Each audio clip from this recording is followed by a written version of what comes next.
Hello mga lalabs ko, tayo ay gumawa ng papaya shake.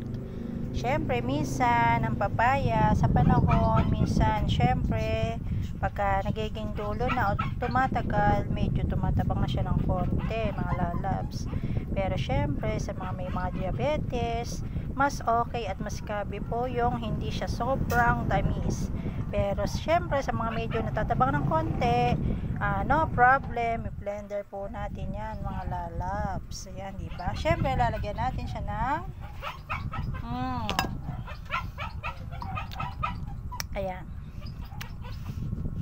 Alaska Evaporada mga lalabs.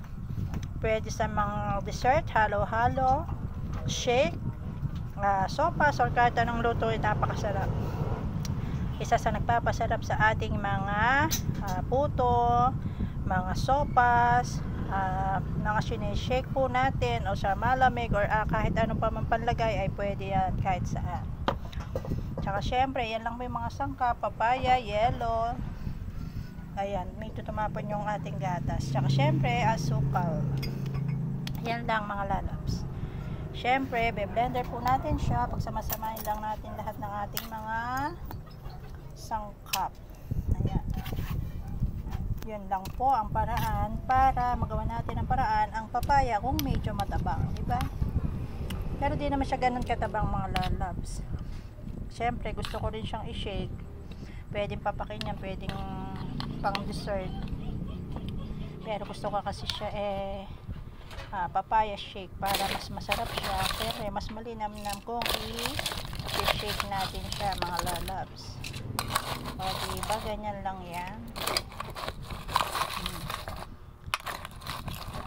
Alam nyo minsan mahirap pag kinukutsara, diba? Kaya mas mabilis talaga yung kamayan portion. Pero syempre malinis na may kamay ko mga lalabs ko. O diba, ganun lang kasimple. Tapos lagyan natin ng asukal.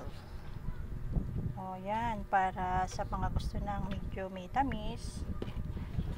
Tsaka syempre lagyan na natin siya ng gatas, pampalasa sa ating papaya shake.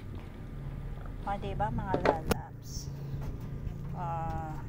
look at this. Ayan, makikita nyo mamaya ang finishing nyan mga lalabs kung ano yung kalalabasan.